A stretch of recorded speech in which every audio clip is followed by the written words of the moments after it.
táctiles, ¿no es cierto? Entonces, ¿eso qué hace? Refuerza más la individualidad y es ese individuo el que tiene que recrearse permanentemente, elaborar proyectos, producirlos, venderlos, y por eso se habla de cómo los modelos educativos tienen que ser altamente flexibles, y le planteó un desafío muy fuerte a la escuela, porque ¿qué tienen que enseñar la escuela? ¿Entendés? Antes podía enseñar conocimientos generales, conocimientos comunes, porque lo que te va a plantear la primera teoría con respecto a la segunda es que en la primera todas las transformaciones son lentas, la sociedad es pesada, entonces vos lo que estudiás en la escuela te puede servir en un ciclo largo de vida, ¿no es cierto? Porque capaz vos pensás en la matriz de un auto. Un auto Falcon duraba el modelo, el diseño, el motor 30 años, 40 años, no se le modificaba nada, salvo el color del auto, los foquitos y demás. En cambio hoy, cuando vos haces la matricería de un auto, el diseño de un auto, no te puede durar más de 4 y 5 años, porque lo tenés que modificar permanentemente. Por lo tanto, cambia la tecnología. Ese cambio de tecnología, ¿vos qué te impone? Que vos tengas que permanentemente actualizar o recrear tus competencias. Entonces, es falsa la teoría cuando dice, bueno, el individuo es dueño de sus propias capacidades y depende de su capacidad saber venderlas, se las llevan las competencias. Por eso hoy ya no se habla de trabajos duraderos en un mismo lugar de trabajo, sino que se considera que un individuo puede cambiar hasta 4 o 5 veces de profesión durante su vida laboral. ¿Se entiende esto? Es muy desafiante para el individuo y aparte crea mucha incertidumbre. Eso, la competencia que me permite medir o considerar qué posibilidades de empleabilidad tiene cada sujeto.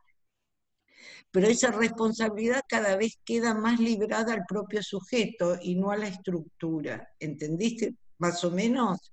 Por eso, Sí, sí, entendí, a ver, pero mi pregunta por ahí va más por el lado de dónde la ubico, ¿no? Si la ubico como una interpretación de la segunda versión o es la segunda versión en sí misma. no es la segunda versión, porque cambia el Claro, modelo de claro. desarrollo, cambian todas las estructuras productivas, ya la ciencia se mete de lleno, ya no hablamos de una tecnología que puede durar 20, 30 años, sino que hablamos de las innovaciones permanentes que se hacen desde la revolución tecnológica, ¿entendés? Es Claro, decir, sí. de cada 10 trabajos en un ya, 8 no se conocen, nadie sabe cuáles van a ser. Entonces, depende del sujeto cómo adapta sus competencias o crea nuevas competencias para poder ubicarse en cada nicho productivo. Y lo que se le impone a la educación es, bueno, ¿qué enseñar? ¿Entendés? Entonces se habla más de la escuela como centro de socialización que de instrucción. ¿Cuál sería la diferencia? Y que en el centro de socialización aprendes conductas, actitudes. No, eso siempre lo aprendiste, porque la escuela te forjó en eso, es decir, ahora vamos a ver, quizás lo entiendan más con Dubet, porque la escuela te generó un proceso de socialización para poder compartir valores, actitudes y conductas similares y homogéneas. El proceso de sociabilización tiene más que ver cómo vos podés abrirte, ser parte de una sociedad múltiple, diversa, y socializarte en una forma que vos puedas cruzar lo instrumental con lo aspiracional. Es decir, es muy complejo lo que se le plantea a las instituciones educativas. Por eso la escuela entra en crisis, porque todavía no encontró un modelo o elaboró un modelo definido, porque nadie sabe qué está más de hoy. ¿Entienden? Por ejemplo, esto del COVID nos impacta a todos, es decir, en medio del COVID tuvimos que recrear una educación no presencial. Entonces yo estaba en una reunión y cada uno iba dando su experiencia Y aparte, bueno, lo que cada docente rescataba, su propia inhibición o su no manejo tecnológico, pero también lo que había observado en los alumnos, los niveles de deserción y cómo había tenido que adaptar todas las actividades, todos los contenidos, ponerse a pensar y tomar distancia. ¿Qué estoy haciendo? Bueno, eso es lo que la escuela tiene que hacer. Por eso es como que eso se plantea también de la crisis del sujeto actual, del individuo actual. ¿Se entiende? ¿Vos, Julieta, lo entendés? Sí, tengo una consulta. ¿Ha sido alto el nivel de deserción en las materias? No, nosotros, mira, teníamos más o menos 210 anotados para este cuatrimestre y tenemos casi 158, 160 que dieron el parcial. No, realmente no, 30%, 35%. Y en el primer cuatrimestre pasó lo mismo. Yo ayer escuchaba a Filmus y decía que los más perjudicados son los chicos chiquitos, los chicos que el año que viene van a entrar a primer grado. ¿Por qué? Porque al no tener jardín, no, esos chicos no se los ha podido trabajar motrizmente. Entonces, eso va a dificultar todo ese proceso de aprestamiento que no tuvieron, va a dificultar mucho, mucho el tema de cuánto tiempo hay que dedicarle en primer grado a todo eso. Esos son los más perjudicados, los de educación inicial. Eh, con respecto a lo que vos nos decías, Julieta, en el caso de la asignatura nuestra, que en general no es una asignatura que cursa un ingresante o salvo estudiante del profe de inglés por ahí, los números nos están dando casi mejores porque, bueno, también este sistema, esto se ve en todo el sistema universitario, por lo menos, a nivel nacional, y uno lo podía ver en nuestra propia universidad, en cada una de las facultades, es que la no presencialidad significó una oportunidad para aquellas y aquellos estudiantes que por cuestiones laborales o de otros motivos no estaban teniendo una regularidad. Entonces uno notaba en eso, es decir, nosotros hacía mucho tiempo que no teníamos un aula con 200 y pico de inscriptos, teniendo en cuenta que por otro lado entrabas por el SIU, bueno, y después varios sí se fueron, también esto significa para ustedes, y la otra vez algo habíamos conversado y también queríamos generar este espacio, es decir, que uno se tiene que, para el docente es todo un desafío, y para ustedes, para organizarse en el estudio y en las cursadas, sí, uno no tiene que asistir, pero bueno, requiere también una fuerte organización interna en ese sentido. Me da la sensación, ¿no? Porque bueno, uno lo ve cuando trabaja y charla un rato con ustedes. No sé qué opinás vos, Julieta. Sí, ¿ahí me escuchan? Sí. Sí. Sí, sí.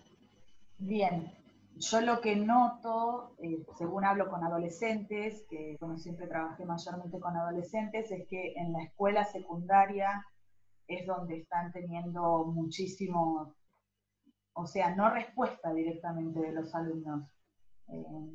Una amiga tomó un curso en agosto porque la titular estaba por tener familia y la misma titular le dijo que el 70% ya no estaba entregando las tareas y es en una escuela privada, o sea que tienen el acceso a internet, el espacio, y es como un gran desinterés. Lo noto con mi sobrina también, que está en el último año del secundario, hay como un desinterés total, y los padres también, muchos Van están agotados. como agotados y ya los dejan.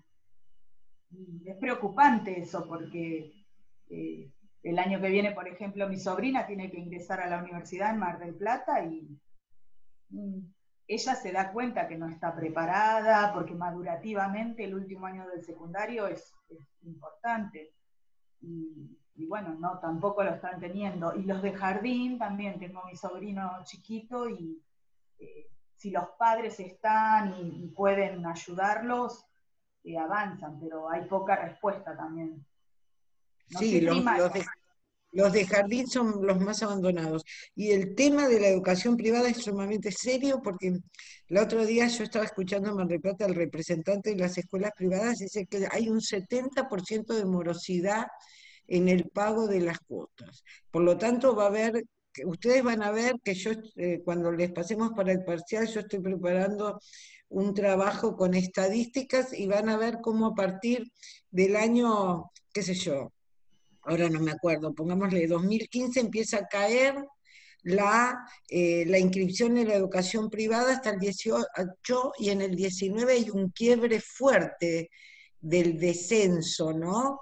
Y ahora va a ver qué pasa en el 2020, porque eso también es otro tema, cómo subsiste ese sector, porque los padres no pagan la cuota. Entonces, bueno, ese es otro tema que se verá el año que viene. Pero el tema de la deserción, por ejemplo, en superior se hizo una rematriculación. Entonces, capaz que cursos que vos tenías 80 en primero, ahora te quedaron, no sé, 50, qué sé yo. Hay que ver. Pero sí, la deserción yo creo que va a ser alta. Va a ser alta. Claro. Pero eso está pasando en todo el mundo, no solamente acá, ¿no? Es una... Sí, lo que acá también sucede, los sectores más vulnerables socialmente que están quedando desafiliados de la escuela, porque se suma los problemas de acceso a la conectividad, las dificultades que tienen muchas veces las familias para acompañar pedagógicamente a los chicos, porque a su vez ellos también tienen limitaciones en cuanto a su formación, así que eso es un gran problema. Que por ahí se intentó compensar con módulos domiciliarios que se hacen llegar a las familias, pero hay una gran dificultad también en las posibilidades de acompañamiento concreto que pueden hacer estas familias. Así que, bueno, es todo un tema. Sí, pero eso era como esperado, pero que hubiera tan alto nivel de morosidad en la educación privada no es tan esperado, ¿está? Porque ese chico, ¿dónde va a ir el año que viene? Ese es el tema. A tal punto que, bueno, durante el fin de semana, entre el viernes y el sábado, comunicaron el cierre de una institución que tiene nivel inicial y primario en Mar del Plata. Bueno, a mí me hicieron consultas algunas colegas docentes y después me entraron a llamar papás, porque, bueno, por las características de la institución, que es una institución privada, laica y con una cuota intermedia. Entonces, para aquellas personas que, un ejemplo, un empleado de tribunales, empleado de Telefónica, porque bueno, quedaba cerca de un edificio. Entonces, bueno, la dificultad que está generando, y ni hablar en esto, por otro lado, que en el caso de nuestra ciudad hay poca oferta pública en lo que sería el macrocentro de la ciudad. Entonces, claro, eso también va, es decir, los padres, en algunos casos, bueno, una institución que tiene 30 años, tiene la institución, ¿no? Y digamos, bueno, pero venía con niveles de morosidad altos, no subvencionada, si más allá de que ahora recibía el beneficio del ATP, los números son, y en algunas instituciones es mayor a los números que decía Irene recién. Y después, ¿qué pasa poner en esta institución? El impacto en el nivel inicial es tremendo. La sala de maternal, ellos tenían una sala con 16 chicos. Es decir, a la mamá o la familia, digamos, estar en la casa, directamente dejaron de pagar la cuota. Entonces tenían solamente 2 chiquitos. Es decir, imposible materialmente, es decir, lo que estaba pautado, ¿no? Y esto también se ve en la sala de 3.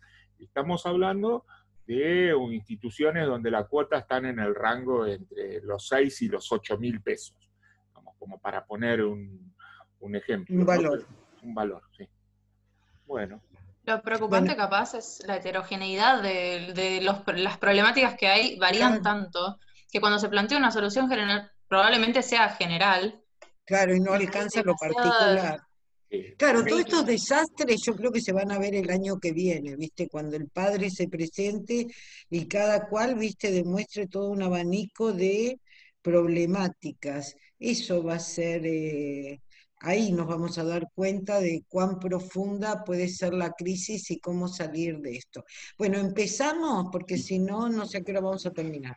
Hoy nosotros tenemos que trabajar con Duvet. Duvet es un sociólogo francés que plantea, bueno, qué pasa en la sociedad, por qué la sociedad asumen que viven desde el año 70, 60, 70 en una permanente crisis. Él dice que una crisis no puede durar tanto tiempo, que realmente la percepción de la gente es que se han roto todos los dispositivos que amalgamaban a esa sociedad un pacto de la solidaridad. Y en ese pacto de solidaridad lo que se ponía como eje o como pilar era la integración.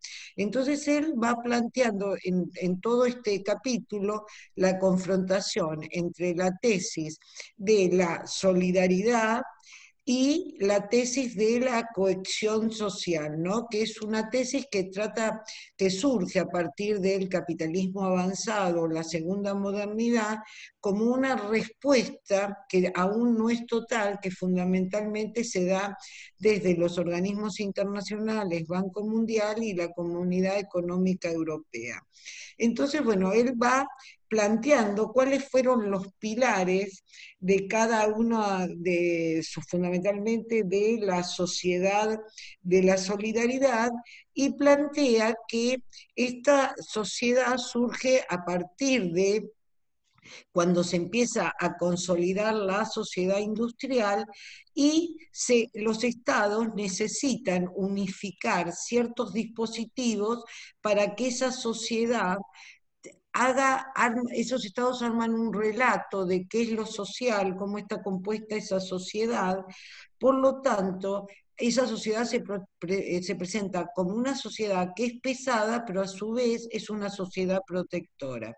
Y esa protección, va a decir, tiene tres pilares. Uno es el trabajo, otros son las instituciones y otra es la nación. Es una construcción lenta que lleva tiempo, y lo que hace Duvet es decir, bueno, cuando salimos de la sociedad comunal, la sociedad tradicional, la sociedad feudal, el pilar fundamental era la religión, y era la Iglesia católica o protestante la que articulaba todos los lazos sociales y situaba a los individuos como parte de una colectividad en un tiempo y en un espacio compartido. Por lo general, cuando esa gente se presentaba como un fiel a tal religión, y el soporte era la caridad. Rota esa sociedad por la revolución moderna, la revolución industrial, se empiezan a producir lo que va a decir nuevos dispositivos que llevan mucho tiempo en conformarse, y uno que es central va a ser el trabajo, ¿no es cierto? El trabajo va a plantearlo, ¿no es cierto?, desde como un nuevo emergente en el cual ese trabajo se va a ubicar o va a ser el elemento que va a plantear la lucha de clases, ya no en una sociedad por estamentos fijos, donde yo nacía en un lugar y nacía y moría en ese lugar, salvo alguna hazaña individual heroica, sino que va a aparecer la sociedad de clases, que va a ser una sociedad que se va a refugiar más en el anonimato y en relaciones más impersonales, y donde el vínculo o el medio de circulación va a ser el dinero, ¿no? El dinero como un valor central. Por lo tanto, esta sociedad ya va a ser una sociedad estratificada en clases sociales.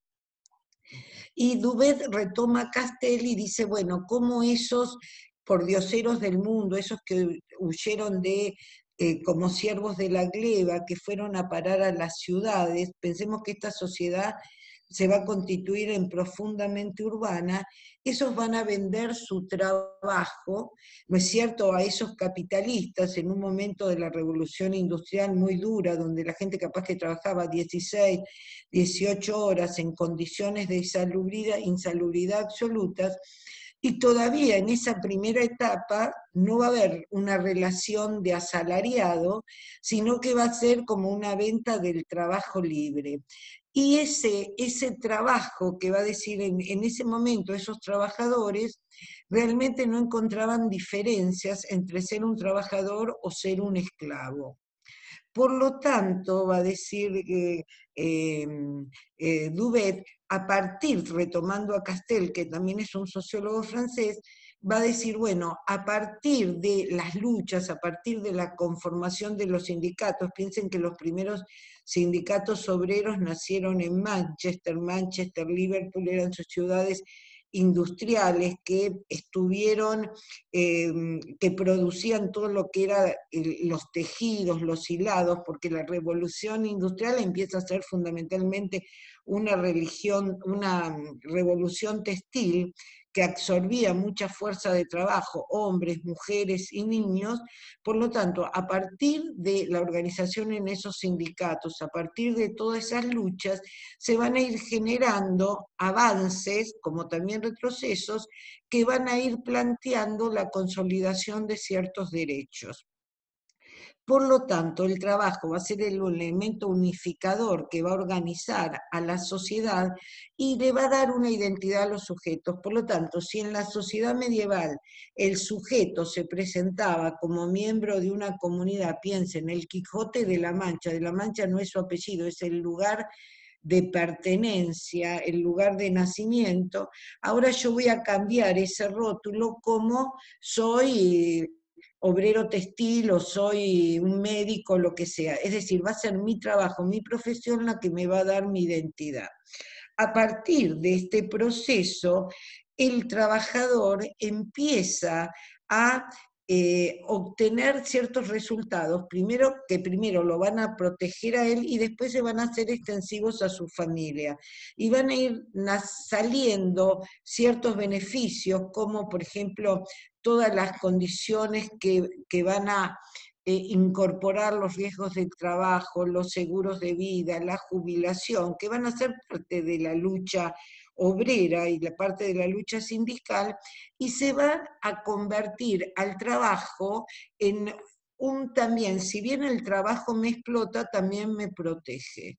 ¿No es cierto? El trabajo me va a dar una cobertura de servicios y de derechos que el trabajador los va a poder disfrutar y a su vez apropiárselo por su condición de ser trabajador. Incluso la ciudadanía va a estar muy fuertemente asociada a esa condición de trabajador, que no va a ser para él solo, sino también para su familia, que no va a ser también para la vida activa, sino para la vida pasiva. Pensemos en las jubilaciones. Entonces, ese trabajo va a generar solidaridad, porque es lo que dice que también el trabajo y este proceso pudo incorporar un carácter funcional en las relaciones sociales. ¿Eso qué significa? Carácter funcional en las relaciones sociales. Ese trabajo pudo regular la vida social. ¿Y eso qué significaba? Que cuando a mí me hacen un descuento jubilatorio o a mí me hacen un descuento para la salud, yo estoy aportando para un mundo laboral indiferenciado en el que lo va a aprovechar, yo no lo conozco, ¿no es cierto? Porque eso va a ir a un pozo en común, va a ser un eje solidario, pero que yo sé que cuando me enferme lo voy a tener a disposición mía y de mi familia, ¿no es cierto? Piensen en una obra social, es decir, a mí me descuentan todos los meses y yo no me enfermo, y son miles y miles los aportantes de mi gremio docente. Pero yo sé que cuando yo me enferme o algún miembro de mi familia, nosotros vamos a recibir todos los beneficios. Ese pacto anónimo es un pacto solidario que a mí me conecta con el otro, ¿no es cierto? Y genera toda una red de protección. Entonces, el trabajo no es solamente tener derechos como trabajador, sino tener derechos más completos que me ubican y me dan una identidad en un lugar que trasciende lo meramente económico. Es decir, acá es como se conecta lo económico, la productividad de los trabajadores con las protecciones sociales. Y esto es realmente muy importante porque esto lo logra el capitalismo, lo logra la lucha de los obreros, la negociación con los empleadores, y va generando todo un circuito donde, no es cierto que esto también es realmente importante, donde la sociedad se empieza a estratificar. Ustedes cuando vean la teoría del segmento y el fragmento lo tienen que enganchar ahí, donde la sociedad se empieza a estratificar, y en esa pirámide social la distancia entre un sector y otro no va a ser tan amplia. ¿Qué significa en este modelo de la estratificación? No desaparece la desigualdad, porque la desigualdad es propia del capitalismo. La explotación sigue existiendo, pero la distancia entre el estrato o el sector más bajo y el sector más alto, ¿no es cierto? Es lo que hoy nosotros hablaríamos de deciles, es relativamente, no es tan amplia. Y esto, la cúspide de este momento va a ser cuando se instaura el estado de bienestar, ¿no es cierto?, donde quedan directamente proclamados todos los derechos económicos, sociales y demás, y el Estado actúa como protector de esos derechos e interviene también en el aparato productivo, mediando entre todos los conflictos entre la fuerza del trabajo y la fuerza laboral. Pero acá hay un pacto de entendimiento, acá hay una negociación que me hace que la solidaridad pueda ser vehiculizada. La solidaridad es parte de ese relato. Y lo que va a decir Dubet, que esto es también interesante, que en este modelo no hay movilidad social individual. Lo que hay es acortamientos de las distancias de la sociedad.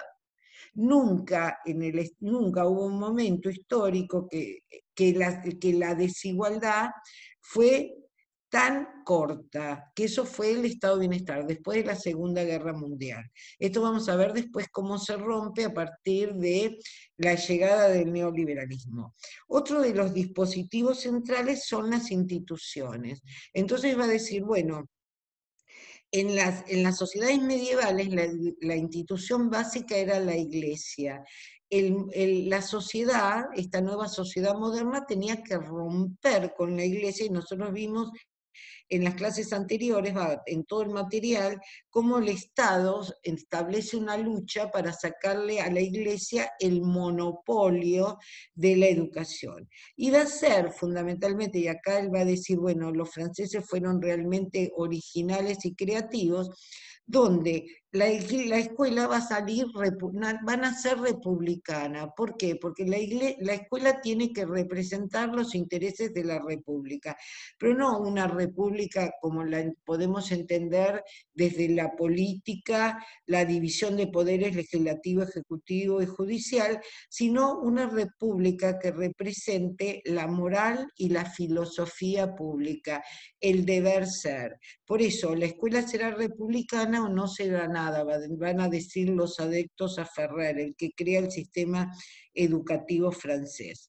Esa escuela que por un lado va a creer en la razón, va a tener la función de hacer de los chicos individuos autónomos. Es decir, esa autonomía ahí están los principios kantianos, le va a permitir a ese niño, cuando llega un adulto y a través de todo el proceso que haga por la escuela, poder decidir, y así ese individuo va a ser libre, poder tomar sus propias decisiones.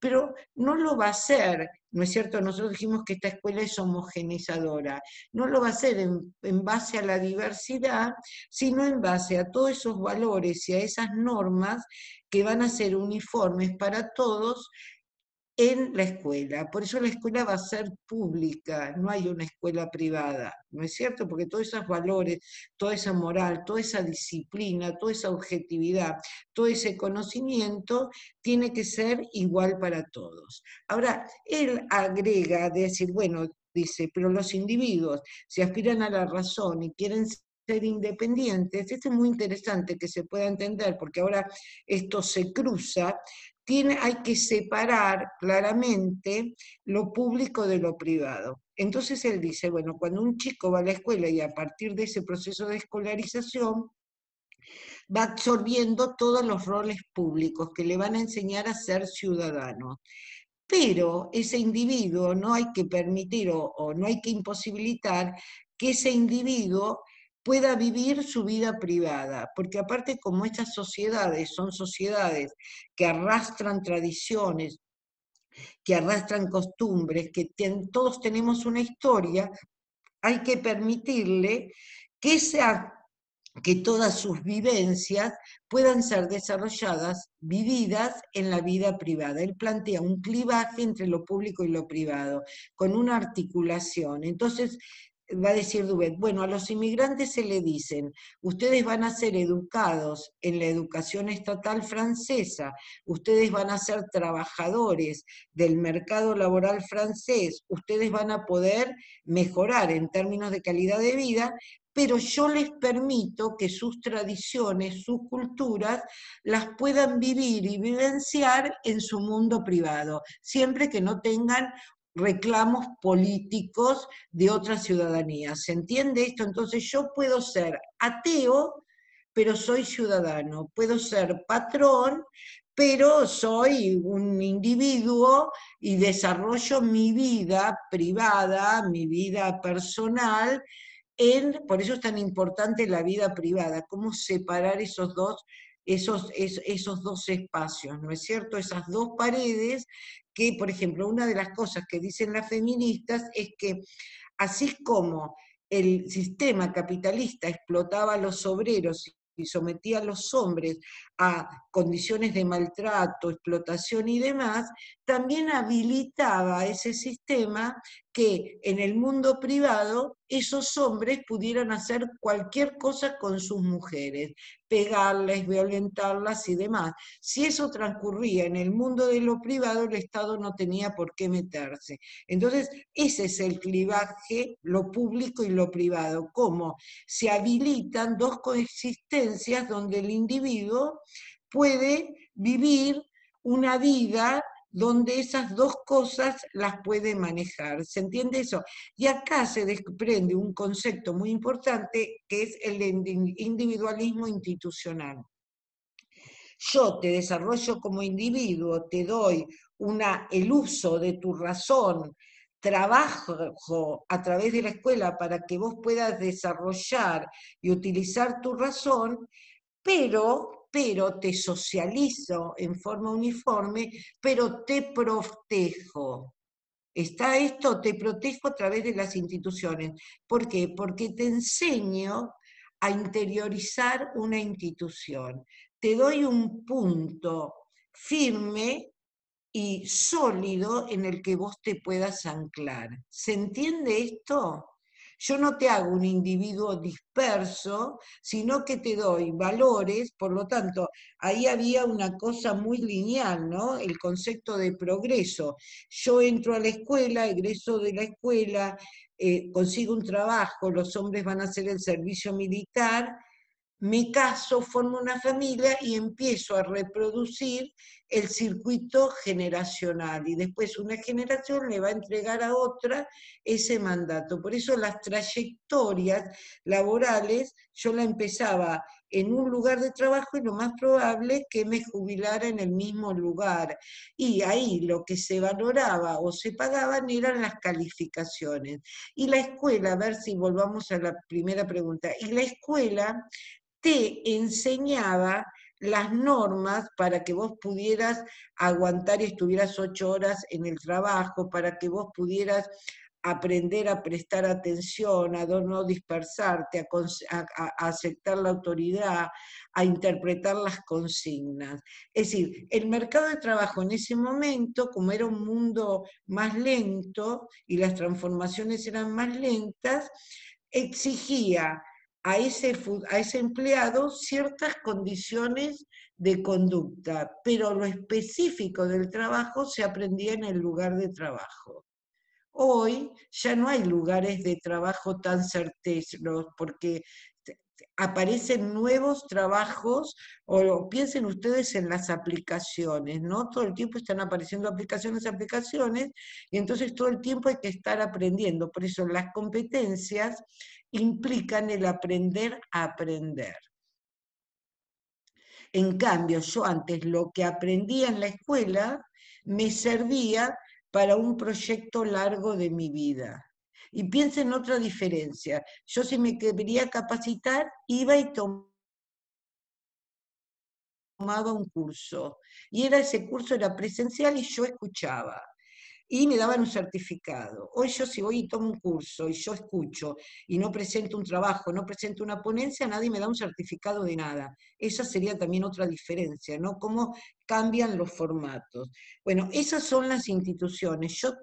La sociedad había creado una red de instituciones de protección que tenían que ver por primero, el Duvet va a decir, bueno, la institución más importante es la escuela, porque la institución a través de la escuela, a través de la justicia escolar, va a ubicar a cada individuo en función de sus capacidades en un lugar concreto y va a legitimar la desigualdad en función al mérito, que eso después, cuando ustedes lo tienen los prácticos, la tesis de igualdad de oportunidades, igualdad de resultados e igualdad de acceso. La escuela legitima desde la justicia escolar la desigualdad, pero se ampara en el mérito, la capacidad, que es falso si uno lo confronta con lo que dice Bourdieu. Por un lado yo tengo las instituciones, por el otro lado tengo el concepto de nación. Cómo Europa se plantea, y nosotros también lo tuvimos, el desafío de crear el concepto de nación como comunidad imaginada, y cómo se va elaborando un relato acerca de la nacionalidad. Piensen en Europa, regiones diferentes, dialectos diferentes, cómo a través de la escuela se logra imponer una misma lengua escrita y oral. Es decir, lo hace la justicia, pero fundamentalmente si la escuela no nos hubiera alfabetizado bajo la misma lengua, eso hubiera sido imposible. Y cuando yo aprendo a hablar de una manera, aprendo a pensar también de una manera y soñar de una manera. Por eso es tan importante la lengua materna. Hay que dejar afuera de la escuela todos los dialectos, todos los idiomas de los inmigrantes, y hay que empezar a consolidar una lengua nacional, una historia nacional, una geografía nacional, donde yo vaya construyendo interiormente, ¿no? Porque acá estamos trabajando sobre la subjetividad, porque tenemos que pensar que socialización es subjetivación. Yo estoy construyendo sujetos. Este concepto de individualismo institucional es un individuo atado a las instituciones. Las instituciones lo van atando, le van dando un sentido a su vida y un relato. Y el Estado, que va a ser una figura vertical que se va a ir imponiendo, va a ser a través de la cultura, de la economía nacional y también de los elementos políticos, fundamentalmente la soberanía política, va a plantear y va a afirmar el concepto de nación. Es decir, esa soberanía política implica un territorio. Por lo tanto, ahí el Estado va a tener una presencia física determinada porque va a cuidar las fronteras, va a tener sus fuerzas armadas y demás. Pero ese concepto de nación tiene que ser es un concepto abstracto. Yo no veo la razón, la nación. Es algo, no es empírico, es algo inmaterial, pero yo se la tengo que enseñar y vivirla a lo que los individuos aprendan a vivenciarlo. Nosotros cuando vivenciamos el concepto de nación, lo más común es en un campeonato del mundo, por eso es tan importante el fútbol, cuando aparecen todas las nacionalidades en la piel, ¿no es cierto? Es decir, entonces uno es argentino, o cuando un argentino, qué sé yo, le obtiene un reconocimiento internacional muy importante, ahí aflora el concepto de nación. El tema es que en este momento, salvo los campeonatos de fútbol o algún logro individual, el concepto de nación no es un concepto que se se vive todo el tiempo, ¿no es cierto? Y más en la Argentina. Bueno, ahí tenemos la condición política. Entonces nosotros nos encontramos. El elemento articulador esencial ha sido el trabajo, después las instituciones, la escuela, y después todo lo que tiene que ver con el concepto de nación. Y terminamos indistintamente utilizando el concepto de nación como si fuera el de sociedad. ¿No es cierto? Lo usamos indistintamente, porque se ha fundido tanto que para nosotros representa prácticamente lo mismo. ¿Qué pasa? Va a decir, bueno, este modelo societal donde la sociedad estaba muy integrada, y eso no quita que no hubiera conflictos, no hubiera lucha, no hubiera divergencia, se sostuvo con cierto éxito hasta la década del 70. En la década del 70 aparece la revolución tecnológica, aparecen las nuevas ideas del neoliberalismo, y esto se empieza a fragmentar. Acá yo no voy a tener ya una pirámide en que cada sector social ocupaba una posición, sino que van a aparecer resquebrajamientos. Al principio van a ser resquebrajamientos medios invisibles, porque la gente va a seguir funcionando en su cabeza con esa idea o relato. ¿Por qué? Porque todos necesitamos tener un relato para poder comprender la sociedad en que vivimos, ¿no es cierto? Pero estos movimientos van a ser cada vez más rápidos, y ese trabajador, ¿no es cierto?, que ya tenía una identidad desde su oficio, desde su lugar de trabajo, desde su profesión, ese concepto del trabajo se va a ir resquebrajando. ¿Por qué? Porque van a aparecer las sucesivas crisis del capitalismo, y va a aparecer también, ya no va a aparecer una economía nacional, proteccionista, de fronteras para adentro, sino que el mundo se va a globalizar y se va a hacer cada vez más internacional. Por lo tanto, las grandes compañías se van a ir despersonalizando, y ya ese trabajador no va a tener adelante un patrón o un responsable directo, sino que va a ser más anónima las relaciones, y fundamentalmente va a ser la economía de servicios y la economía financiera las que tomen el liderazgo de este proceso económico, y donde estas reivindicaciones o estos derechos que se correspondían con una sociedad industrial van a ir perdiendo fuerzas y van a ir cayendo. Por lo tanto, al internacionalizarse el mundo, lo que van a hacer las grandes empresas, van a ir desmantelando sus unidades productivas, van a ir desresponsabilizándose de sus trabajadores, y van a aparecer lo que se llama los subcontratistas, y también las explotaciones en terceros países, fundamentalmente de la periferia, subdesarrollados, que van a ser utilizados esa fuerza de trabajo como casi fuerza de trabajo esclavo. Piensen en Nike, cuando empieza a producir las zapatillas en el lejano oriente y todas las producciones, o en la India, es decir, entonces el mundo se va a ir uniformando, ¿no? Y aparte van a haber ya lugares comunes, ¿no? Y aparte van a aparecer otros servicios como el turismo, que se van a hacer ampliamente internacionales. Piensen en esta crisis, lo más desgastado, lo que entra más en crisis es el turismo, porque el turismo se había convertido en una industria trascendente, y donde va a haber lo que los antropólogos llaman la producción de los no lugares, ¿no?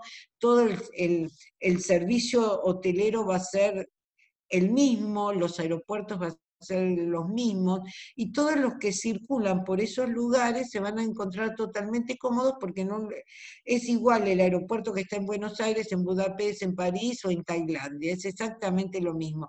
Entonces el mundo va a perder esos ribetes que lo hacían característicos de cada nación, y va a empezar a inventar otras producciones. Por ejemplo, la comida francesa siempre fue, ¿no es cierto?, la líder de la cocina en el mundo, que no se sabía mucho de otras cocinas, y van a aparecer nuevas cocinas, incluso los argentinos buscan su cocina específica, porque esto es un souvenir o es un servicio más dentro del turismo.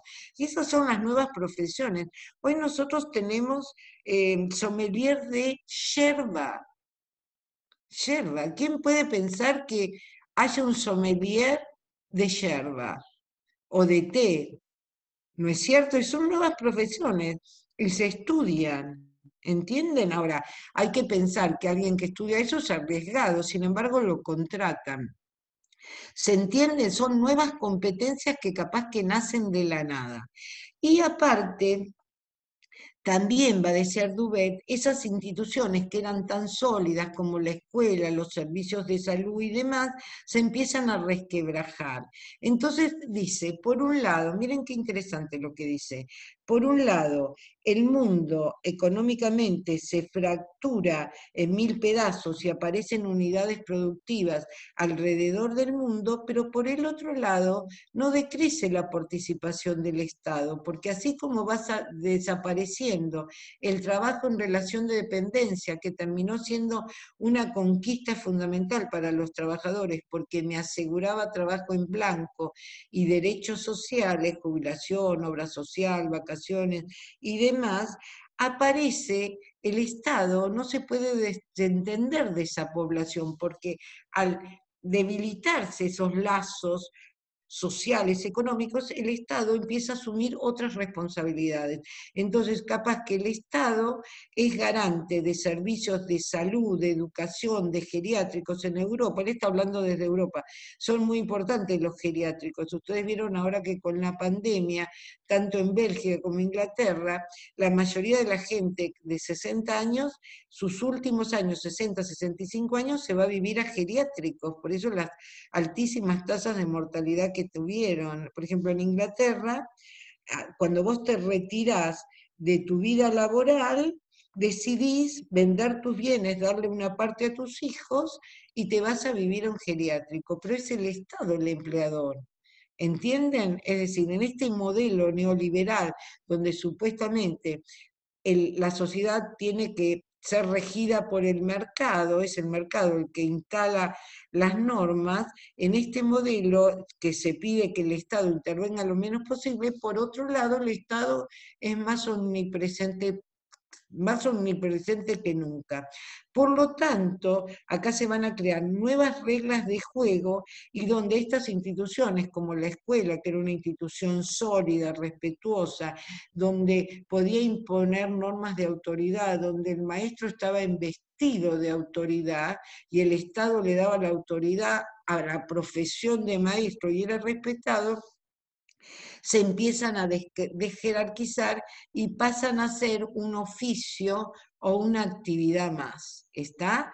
Y acá ya no es lo importante educar o socializar en la homogeneidad, sino en la divergencia, en la heterogeneidad.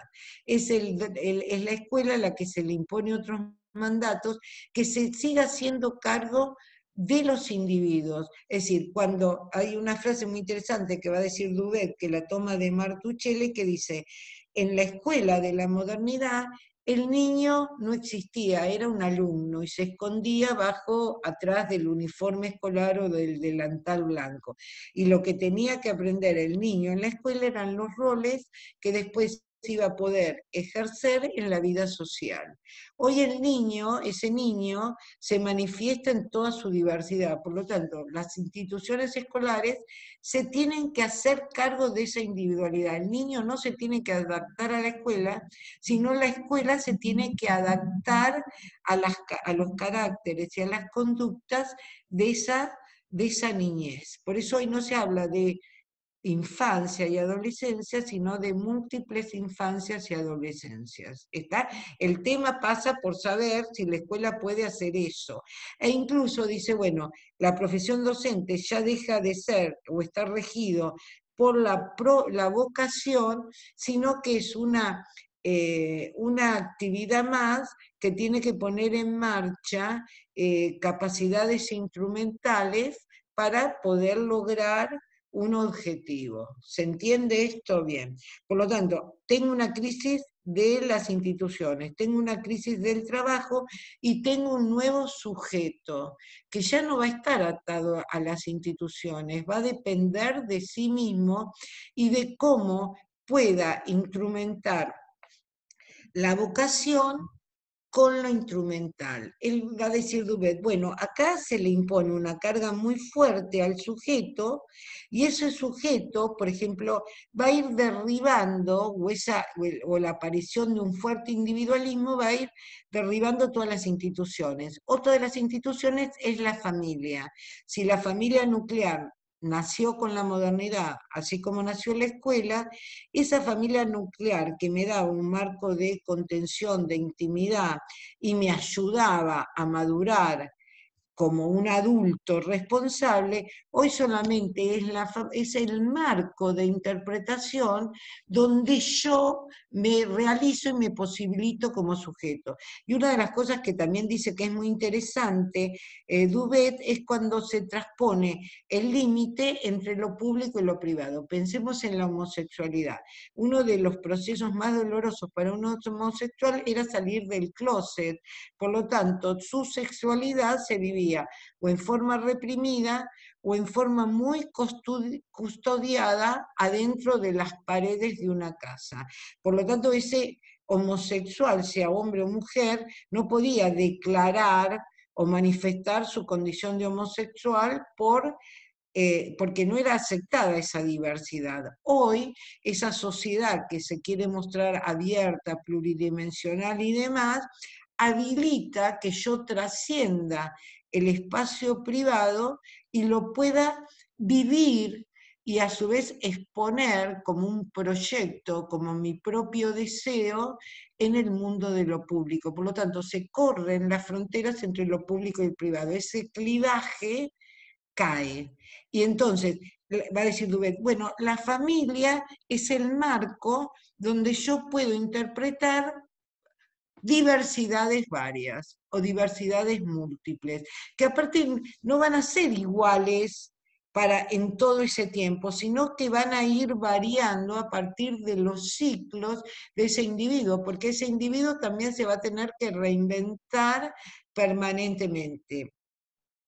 Esto que le crea al individuo, le crea una gran zozobra, le crea mucha incertidumbre, porque aparte no tiene lazos o no tiene pilares sólidos de donde agarrarse. Bueno, las instituciones, ¿no es cierto?, tanto de escolares como las instituciones de la salud, como todas las instituciones que van surgiendo, van a tener que ayudar a ese individuo a crear o sostenerlo para que él pueda desarrollar toda esa individualidad y todo ese proyecto. Antes, eso que había sido el proyecto de ciertos sectores de las clases más adineradas, pensemos los artistas, hoy se le impone como norma a todos los individuos. ¿Se entiende esto?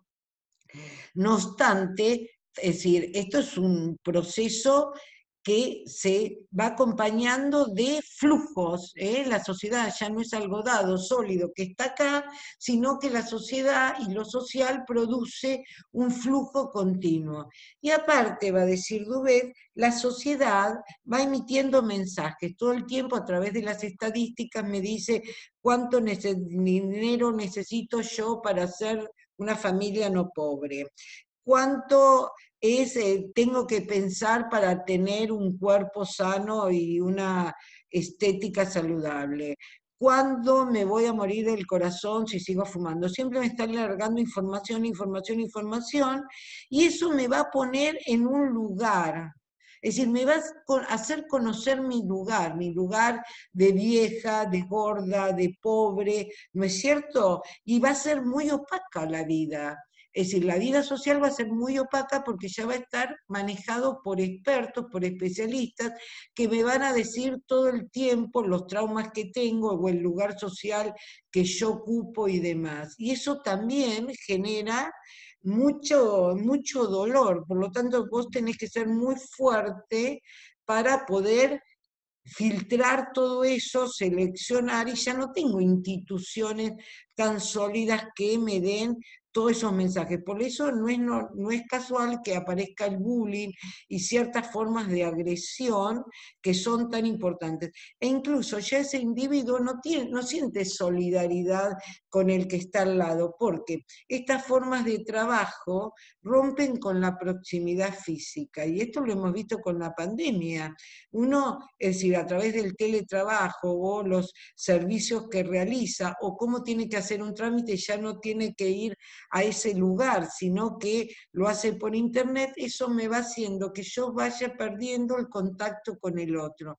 Y ese proceso de socialización me haya elegir, o me posibilite a mí elegir con quién me voy a encontrar. Piensen ustedes la diferencia entre la escuela pública, en que uno iba, donde era un lugar común a todos, se iban todos, y hoy cada vez, que esto lo van a ver cuando vean el tema de la fragmentación educativa, cómo los padres entran en una lógica totalmente mercantil y muy racional de cómo tienen que elegir las escuelas para los hijos. El fenómeno de esto serían los country, los barrios privados, donde uno elige su vida, ¿no es cierto?, su vida doméstica, y lo va a hacer en un espacio determinado con ciertas reglas.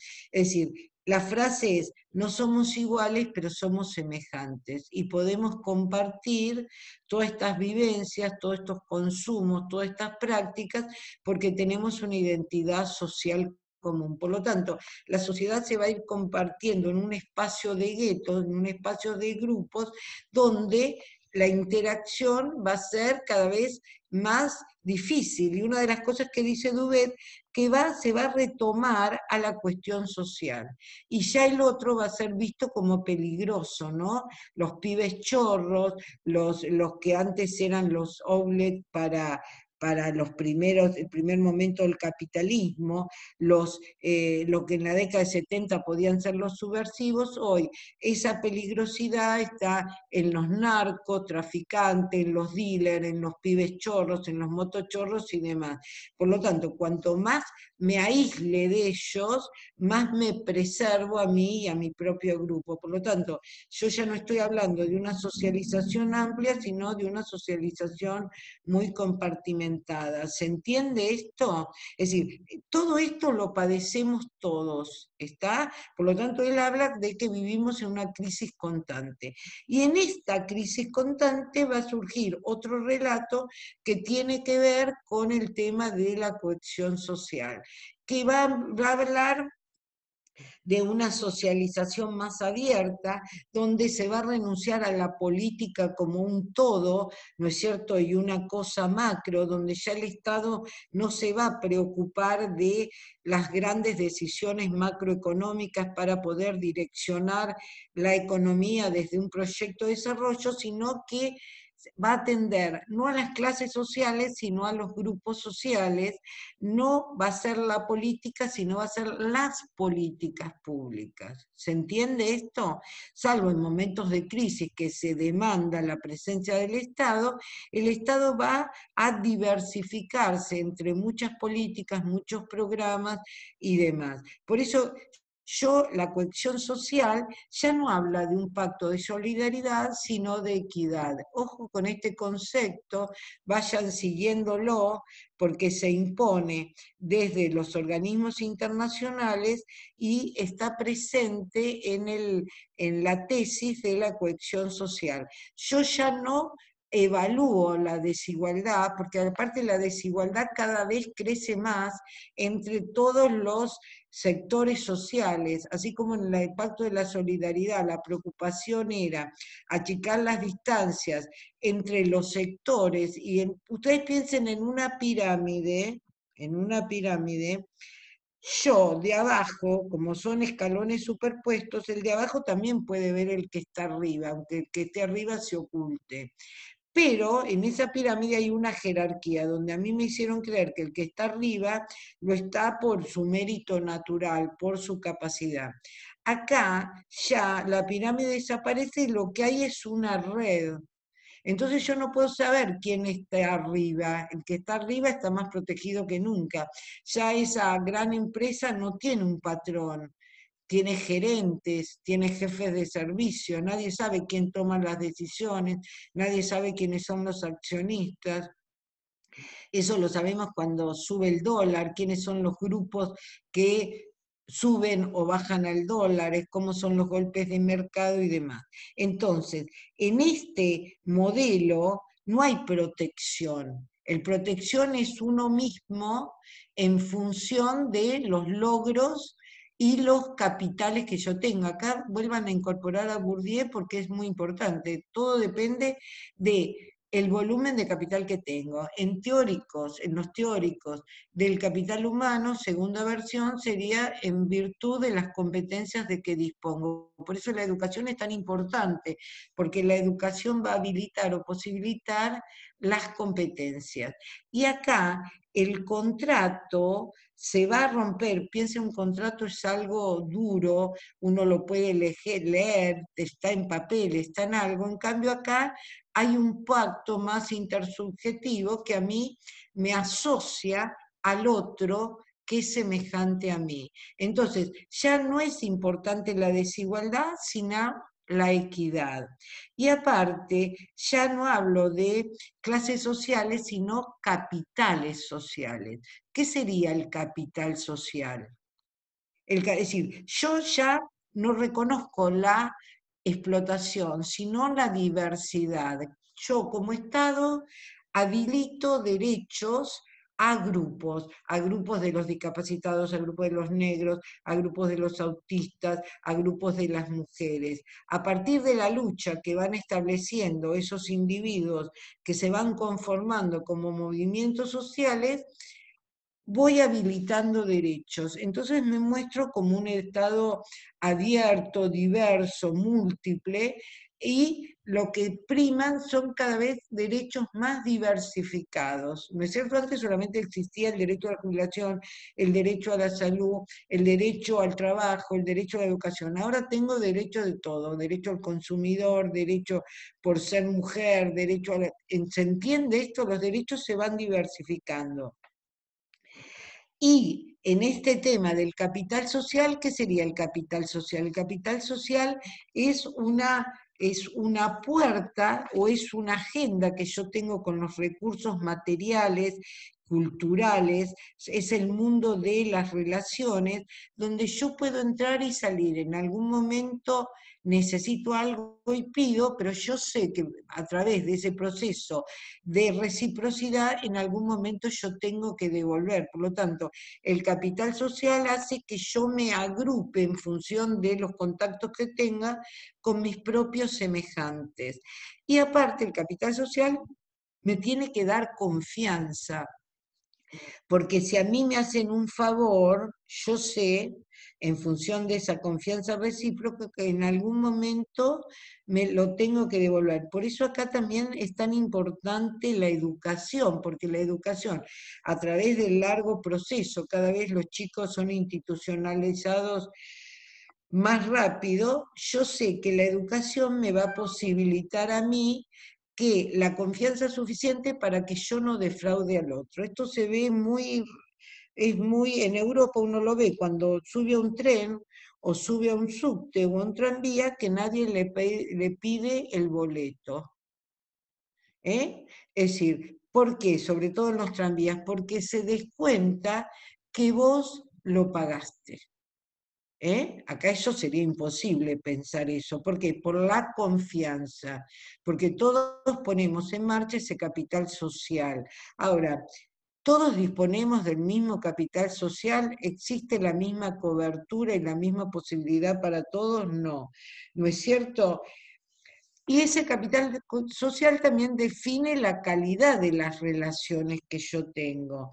Y va a decir, a partir de que cae el pacto de la solidaridad y aparece el tema del capital social, aparece todo el tema de la fuerza de las redes y del lazo social, aparece acá imbricado, bueno, la iniciativa de los individuos, la vitalidad de la democracia, la transparencia de las decisiones, ¿no es cierto? Y la educación ¿por qué es tan importante? Porque elabora y posibilita el capital humano. Ustedes van a ver acá, volvemos a la teoría del capital humano, que ellos no lo dicen tan abiertamente así, por eso Dubet va desconstruyendo esta teoría, va a decir, bueno, el capital social posibilita formar en el individuo el capital humano. Piensen, en la primera escuela era formar ciudadanos, después en el estado de bienestar formar trabajadores. Ahora yo tengo que formar capital humano que acepte ese lugar social que tiene y esté conforme en función de la equidad, ¿no? Si yo recibo en función de mis capacidades y de mis recursos, por lo tanto es equitativo. Y a su vez, las políticas van a ser ya no va a haber una macro política, sino va a haber múltiples políticas. Es decir, voy a tener políticas para los chicos chorros, voy a tener políticas para las mujeres golpeadas, voy a tener políticas para la tercera edad, los discapacitados, los inmigrantes. Por ejemplo, yo el otro día escuchaba que se elaboró un censo que se había dejado inconcluso sobre los inmigrantes, y estos inmigrantes se los va a incorporar con una nueva ciudadanía y ahora, en plena pandemia, con ciertos derechos. ¿Se entiende? Se va abriendo, voy incorporando, porque las sociedades ya son mosaicos de diversidad cultural, ¿no? Entonces, por ejemplo, en las grandes ciudades yo tengo inmigrantes de todos lados, ya no inmigrantes internos, sino tengo venezolanos, paraguayos, las sociedades se van haciendo diversas, entonces yo tengo que asimilar todo eso. Eso se ve fuertemente en los países desarrollados. Entonces, un Estado activo es el que ya no toma decisiones centrales, sino que descentraliza. Acá vamos a otra de las tesis de los organismos internacionales. Un Estado eficiente es que sabe descentralizar para que los gobiernos regionales o locales tomen sus decisiones y puedan llegar más rápido o con más eficiencia a esos grupos particulares. Es decir, ya los municipios no tienen que cobrar impuestos para recoger la basura, para brindar luz, seguridad y ciertas condiciones de higiene, sino que tienen que hacer tareas múltiples. Y el Estado central va descentralizando. Piensen en los municipios. Y otra de las cosas que va a decir Dubet, y ya para ir cerrando, y si después quieren hagan algunas preguntas, es como que si la escuela ya no puede crear ese individuo institucionalizado, sólido, seguro, no le puede transmitir esa seguridad, la escuela se tiene que convertir en una institución de la evaluación y de la selección. Por eso es tan importante la utilización de las pruebas de aprendizaje, las pruebas PISA, que es un invento de la Comunidad Europea, o cada una de las pruebas locales. ¿Por qué? Porque a través de esa medición, a mí como país, yo voy a tomar una vez al año a tales chicos del sexto año, quinto año o el sexto grado, una prueba en lengua y matemática, donde yo voy a medir el rendimiento escolar y la eficiencia de esa institución. Y ahí en el resultado de esa prueba, a mí me van a poner en un ranking, que a mí me va a permitir compararme con otros países y que los expertos me digan qué hicieron bien esos países o cómo tratan la calidad educativa, porque aparte se reconoce que el valor agregado y la riqueza se crea a partir del conocimiento. Por lo tanto, los países tienen que absorber o tienen que aceptar que la competencia o los que lo va a sacar del subdesarrollo, los que lo van a mantener a flote, va a ser las nuevas industrias o servicios creados a partir del conocimiento. Por lo tanto, es una responsabilidad del Estado capacitar o acceder o que su acceda a ese conocimiento, porque si no, no tiene destino como país. Entonces, por ejemplo, en la época de Macri se trajo expertos de Singapur, de la India, ¿por qué? Porque Singapur, Tailandia, Corea, y él trajo expertos de ahí, demostraron que representaron a esos países que han hecho avances educativos formidables, sobre todo en la matemática y todo lo que es el pensamiento abstracto, que es una de las grandes deficiencias que nosotros tenemos. Van a ver cuando lean ese texto que estoy preparando que las principales deficiencias en la educación argentina, tanto en lo público como en lo privado, es las matemáticas. Entonces lo que hizo Macri es, bueno, traigamos a expertos de Singapur, Corea y demás, para que nos digan qué tenemos que hacer. Y nosotros lo vamos a aplicar. Si queremos estar en ese pelotón de naciones que producen conocimiento y generan riqueza. Ahora, él nos dice también que estos países tienen las tasas de suicidio de adolescentes más altas del mundo. Es decir, porque esto tiene un costo para el sujeto. Piensen en Corea, cuando se toman los exámenes de ingreso a las universidades o demás, se publican los resultados en los grandes diarios. Entonces es un escrache social si tu hijo quedó en el último lugar. Esa vergüenza social no te la saca nadie. ¿Se entiende esto? Entonces, el tema es cómo uno calibra un sistema donde esas condiciones, piensen que todos los países mantienen una carrera a nivel internacional, entonces, ¿cómo uno equilibra todo eso? Porque aparte de eso es el mandato que está. ¿Se entiende? Bueno, eso es prácticamente lo que Dubet dice, es muy interesante, tiene conceptos centrales. Lo que él está planteando es una radiografía un poco de la sociedad que nosotros vivimos, porque si bien él está hablando para Francia, nosotros podemos reconocer estas características y podemos leer en esta realidad social, ¿no es cierto? Entonces, piensen en esa sociedad anterior donde había un pacto fuerte de solidaridad, a esta sociedad actual donde el individuo vive al otro como un extraño y aparte un extraño peligroso, salvo que no sea alguien que reconozco como semejante. ¿Se entiende más o menos cuál es el planteo? Es decir, él hace un análisis del mundo del trabajo, del mundo de las instituciones y de lo que es el espacio político y cómo la desigualdad es reemplazada por la diversidad. El que leyó el trabajo de Kaplan que pusimos para el parcial, ella plantea que la desigualdad queda subsumida o oculta bajo el velo de la diversidad. ¿Por qué?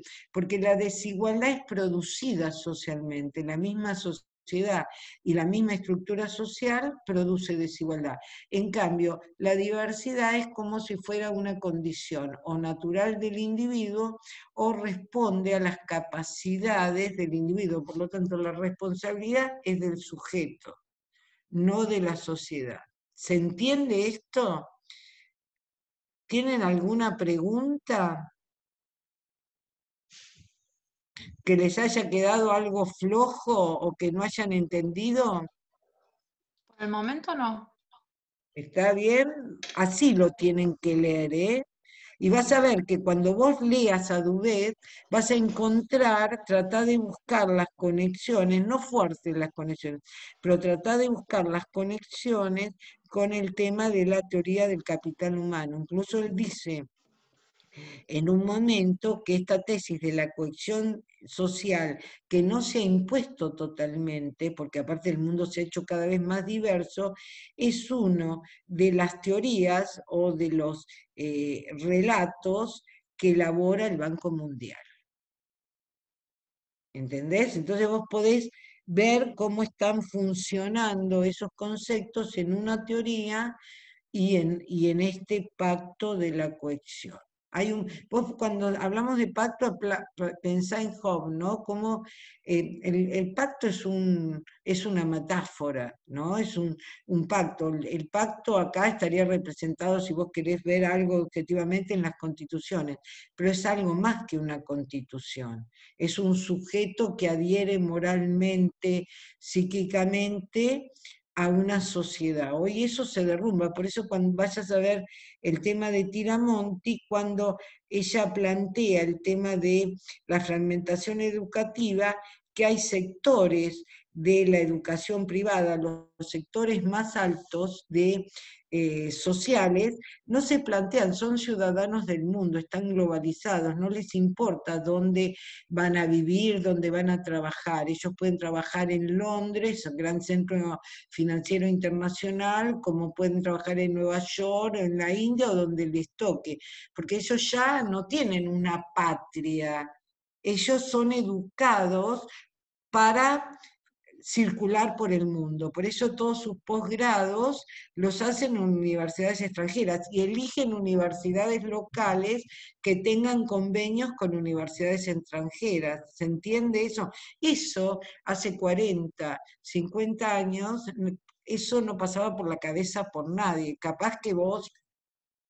Yo la otra vez estaba escuchando la historia de Favaloro, cuando él de La Pampa se termina yendo a Estados Unidos para hacer toda su especialización en cardiología, pero él no llegó como un gran becario y demás. Él llegó, hacía esa capacitación en un hospital muy importante, no sé de dónde era, eh, como un tipo, como un pasante, tenía que cubrir los turnos de la noche y demás, no era como que llegó con una jerarquía y por el estilo.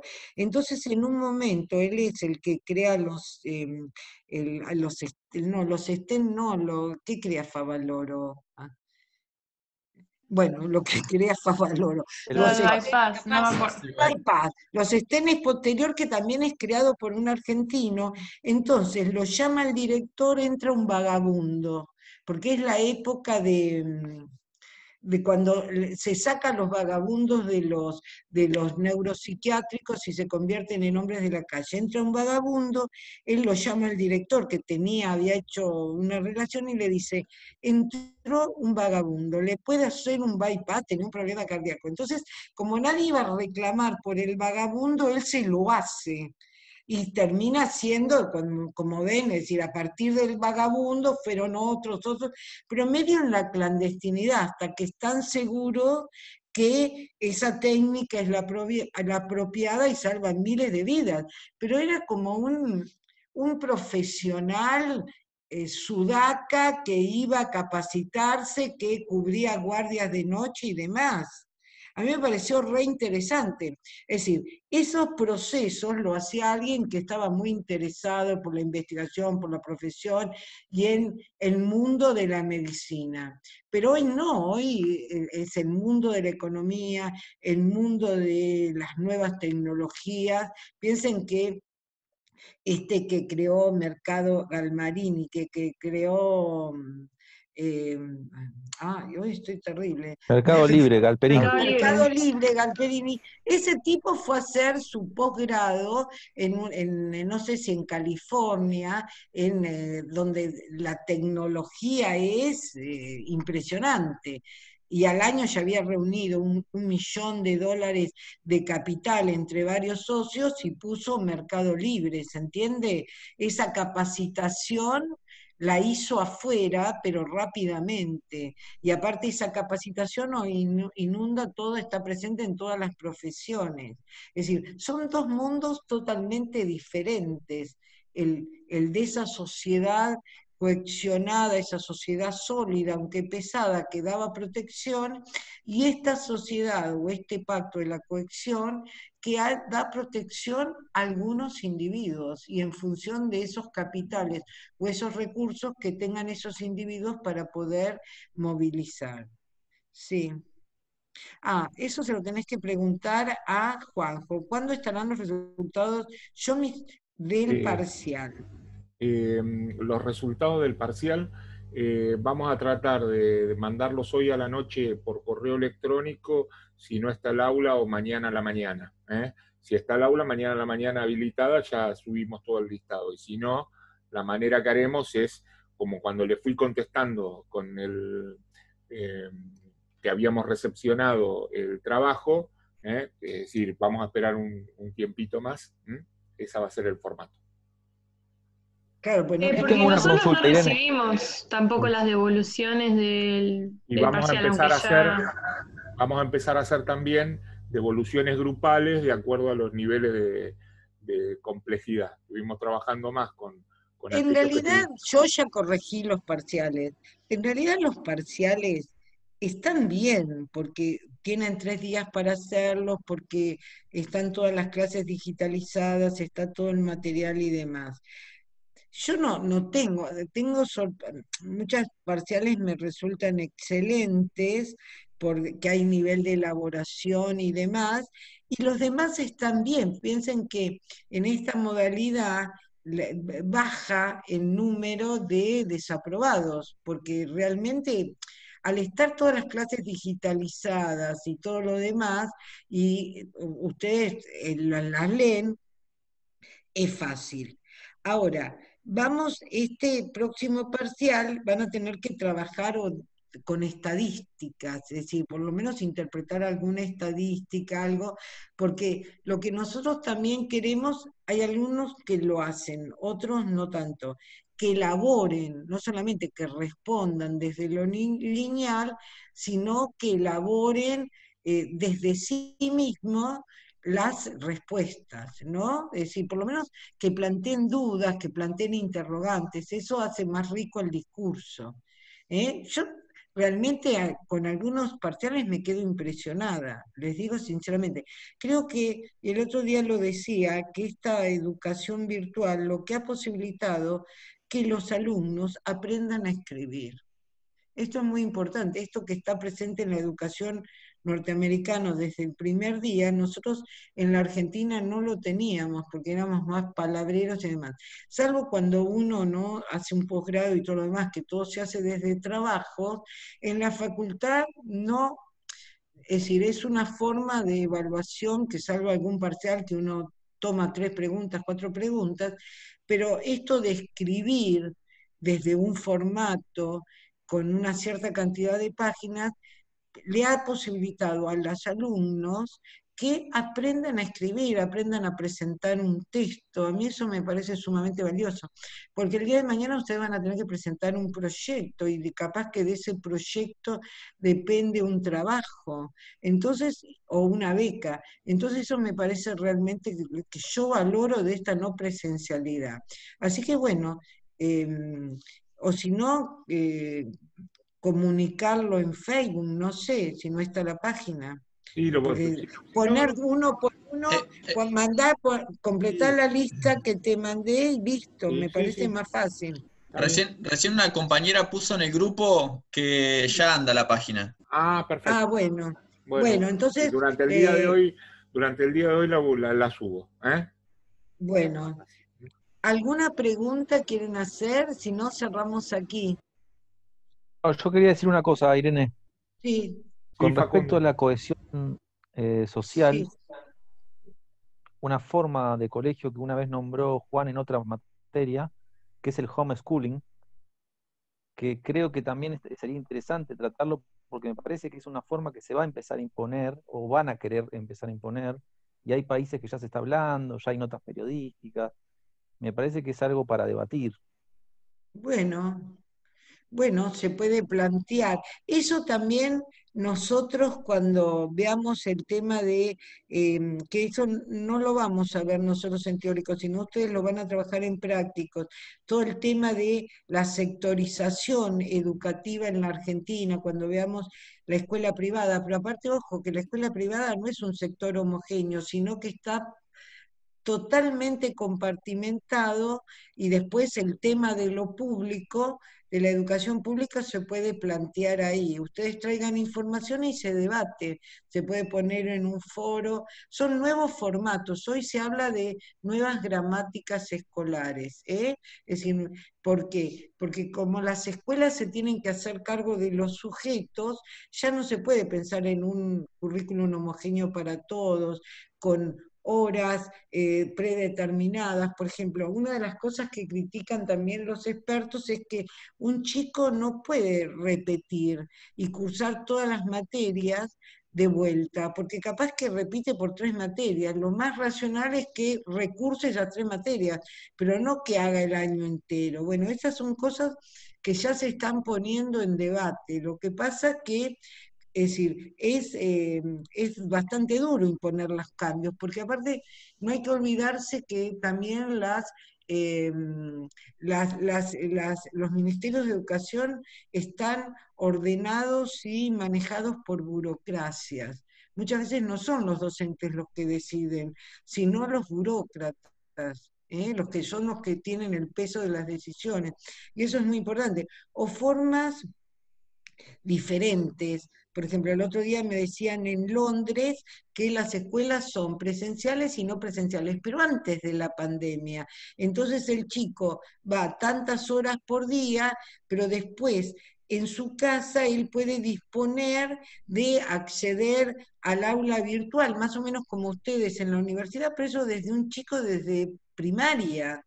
Entonces eso hace que el chico vaya circulando por los 2 circuitos y vaya incorporando. Por eso esos países también tienen buenos resultados educativos, pero realmente los que obtienen los mejores resultados educativos son los orientales o los finlandeses o los islandeses, pero piensen que es fácil en una isla como Islandia, que tiene 400.000 habitantes, pongámosle que tengan 700.000, poder controlar todo eso. Por eso Islandia vacunó a todos. No, vacunó no, le hizo testeos a todos. Estamos hablando de poblaciones diferentes. ¿Se entiende esto? Bueno, esto lo pueden plantear como una demanda en los prácticos, ¿no? Bueno.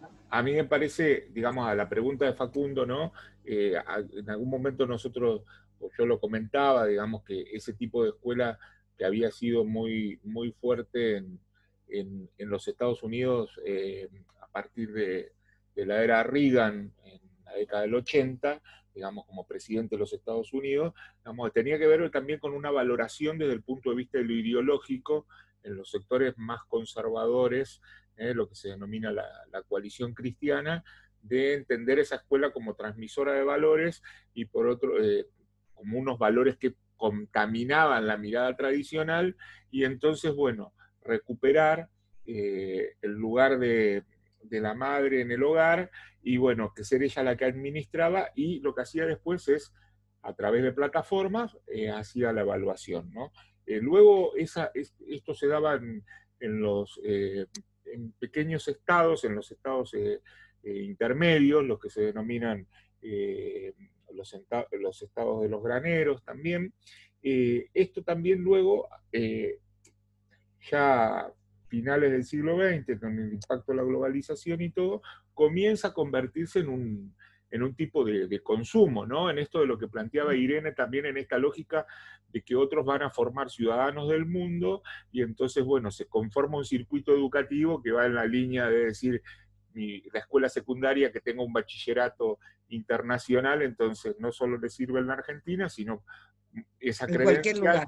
Bueno, de estas escuelas que vos decís que se hacen cargo los padres, acá en Mar del Plata hay 2, uno está en el Bosque. Son pequeñas experiencias, pero independientemente de eso, el certificado, la certificación la tiene que hacer el Estado. Esos chicos, a fin de año, se les toma una evaluación hecha por el Estado. Es decir, porque yo puedo armar una escuela y educar a mis hijos, pero ese chico no tiene título. Es como si fuera un NN escolar, ¿entienden? Entonces, Cuando insistíamos, ¿se acuerdan? En la evaluación, digamos, cuando decíamos, trabajábamos con los conceptos de Ruiz en el sistema donde el Estado tenía el monopolio de la certificación, vos vas a la escuela alternativa, esa que planteaba Irene, o hay otra más camino para el lado de los acantilados también, pero digamos, la certificación la tenés que ir a hacer en el marco de una autoridad estatal. si no, no vale de nada eso. Eso no vale nada. Cuando Es el decir, niño quiere son entrar al colegio. son pequeñas experiencias. Independientemente de eso, los sectores dominantes no renuncian a la educación y hoy más que nunca lo consideran lo más valioso. Y aparte, piensen que una escuela en Buenos Aires de alto target está en los 50.000 pesos mensuales. Un ejemplo de lo que sucedió ahora en este fenómeno de la pandemia, y por otro lado donde esos chicos tienen una extensión horaria de cuando poníamos los ejemplos del tipo de currículum con actividades que tienen que ver con la línea de lo artístico y lo deportivo. Bueno, en las zonas de country, para poner un ejemplo, estaban en este momento, los padres se reunían, entonces en un lugar abierto, contrataban una maestra para los grupos más pequeños, digamos de niños de entre 3 y 12 años, digamos, bueno, para colaborar en las tareas, digamos que también esto está planteando estas nuevas estrategias que digamos que no se veían antes de la pandemia, ¿no? Pero bueno, esto claramente uno lo ve, donde por otro lado, que ustedes lo van a ver en la propia Tiramonti, que va en esta línea de decir cómo hoy ya hasta la educación superior tiene oferta, digamos, la oferta universitaria también se encuentra en lo que se denomina la zona norte, digamos, yendo camino a Pilar, todos tienen campus o las extensiones áulicas o la propia Universidad Austral. Está ahí en los country, claro. Eso uno lo ve en Nordelta. Ahora ya no se ve porque toda la vegetación ha cubierto, pero hace unos años yo iba en tren al Delta y vos veías todas las grandes universidades privadas. Bueno, terminamos acá, a mí me llaman por teléfono, ¿puede ser? Sí, bueno, tranquila. Nos vemos la semana que viene, o está grabada. Está perfecto. Nos vemos la semana que viene. Nos vemos. Vamos subiendo la nota, espero que anden todos Gracias, Juan. bien. Nos vemos. No, por favor. Perfecto. Y esto decirles también, hay trabajos verdaderamente muy buenos y alguna devolución que, a ver, si nosotros le estamos dando esta cantidad de carillas mínimas, es lo que queremos que también exista, es una producción, porque ustedes tienen, en general son más de 72 horas, que ustedes puedan no solo trabajar en la justificación de la consigna, sino poder hacer ahí una lectura más reflexiva, ¿no?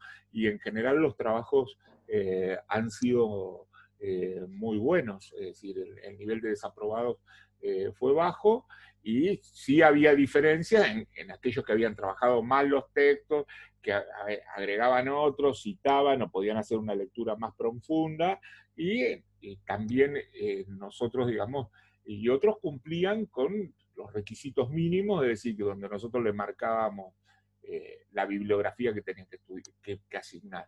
Digamos, ¿qué grado de dificultad esto tenía si uno tenía todos los materiales? Es lo que nos denominábamos nosotros poner un anexo documental o en una fuente en algún caso, que fueron un poco cuando ustedes fueron trabajando con los textos de Castorina, los textos de Kaplan, para darle algún nivel de complejidad, porque aparte, por otro lado, pero a su vez que uno lo puede vincular para su trayectoria formativa. Es decir, esos ejemplos eran ejemplos de investigaciones, de psicólogos, de sociólogos educativos, de pedagogos, es decir, que va a ser parte de lo que ustedes van a encontrar en el ejercicio de su profesión, es decir, los desafíos que ustedes van a tener en ese sentido, teniendo en cuenta los diferentes circuitos, ¿no? Esto también a veces por ahí a nosotros nos pasa, y con esto finalizo, es decir, que por ahí muchas veces nos va a pasar en algunas asignaturas, es decir, que ustedes se van a recibir en algunos profesorados donde acceder a un cargo requiere un nivel de puntaje que se produce en general por la antigüedad y por hacer cursos que que acrediten cierta formación. En las áreas de vacancia, un ejemplo, todavía hoy uno accede a horas, en el caso de las estudiantes y los estudiantes del profesorado de letras, para poner ejemplos de nuestra facultad, ¿no? O del profesorado de inglés, rápidamente. En otras asignaturas uno requiere, es más complejo. Pero entonces a veces nos pasa que nos convocan de la propia institución privada, porque fueron exalumnos, porque una profe que los conoce y se iba a pedir licencia, o un profe entonces lo llama y uno empieza a hacer. Y bueno, y ese mundo también es un mundo que es diferente, no es lo mismo la escuela parroquial del barrio o una laica, digamos, hay diferentes tipos de escuelas, de escuela de 2.000 pesos la cuota o 1.800 pesos la cuota, a de más de 15.000 o 20.000 o más en ese mercado, ¿no? Sí, por eso yo a veces usaba, y algunos me han sido estudiantes míos en problemática, como digo, bueno, cuando en estas ciudades hay un mercado educativo, porque hay un mercado, como hay un mercado de la salud, y entonces esto nos pone que un sector importante de los denominados sectores medios se corren de la escuela secundaria y van a una oferta de escuela de gestión privada puede ser de esa subvencionada 100%, 80%, 70%, hasta la escuela del formato de la escuela bilingüe, con bachillerato, con acreditación internacional, que también existen en esta ciudad. Pero digamos, ahí también, entonces, esas prácticas profesionales también las van a tener ustedes. Entonces uno no puede ver, por eso las investigaciones, se ve mucho esto en sociología educativa, y en el propio sistema uno también lo va viendo, ¿no? Y la otra cuestión que existe, y con esto ya terminamos, que como que cierra a lo que planteaba Irene, es la cultura de los rankings. Es decir, las pruebas PISA a vos te muestran una calidad con toda la mirada crítica que uno tiene hacia las evaluaciones o las investigaciones, pero eso genera en los sujetos un impacto. Y esto vos lo ves, la prueba PISA genera un debate cuando salen los resultados en los países centrales o en los países ricos. En el caso de los países europeos esto es muy fuerte. ¿Por qué? Porque hay una cultura del ranking. Como existe hoy un ranking de universidades, donde claramente los asiáticos, por la conformación que tiene, están manejando, es decir, el ranking de Shanghái, es decir, bueno, ¿y esto qué lleva? A que existan carreras. En el caso de las ingenierías, para poner un ejemplo, los chinos ya dan, la carrera la dan bilingüe, no solo en chino, sino aprenden una formación con una acreditación en inglés, porque bueno, el mercado, ese mercado asociado es lo que requiere, ¿no? Es decir, esto existe y los sujetos, digamos, la cultura del ranking o de elegir o de optar, bueno, también llega a lo educativo, ¿no? Entonces, decir, bueno, esto, uno tiene una mirada crítica, pero saber que esto existe. Por supuesto están las experiencias de los nórdicos, en el caso de Finlandia, para poner un ejemplo, en el caso de Suecia, son sociedades con un nivel de integración diferente, primero por las características de los nórdicos, segundo por la conformación de un modelo de estado de bienestar, y hay una continuidad de políticas públicas ahí. Para mañana vamos a subir también un video de acompañamiento de organismos internacionales, donde ahí van a ver, digamos, cómo esas categorías que algunas salen de Duvet, y como el concepto de equidad, que es la propia, van a marcar esos organismos y cómo después se recepcionan en lo que van a ser las reformas educativas, claramente, y esas reformas educativas que en la década del 90, para hablar de la Argentina y para hablar de la región sudamericana, tienen algunos elementos comunes y cómo condicionan los organismos, ya sea Banco Mundial, ya sea UNESCO, o ya sea la OCDE en este caso, que es quien administra hoy la prueba PISA, las propias agendas de los sistemas educativos nacionales.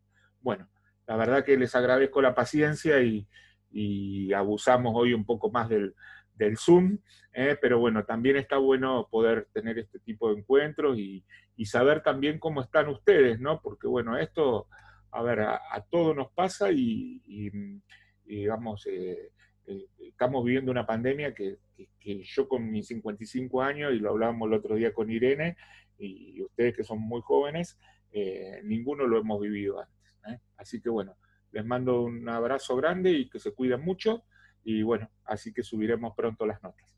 Nos estamos viendo. Chao, gracias. Gracias, profe. Gracias, Juan, un abrazo.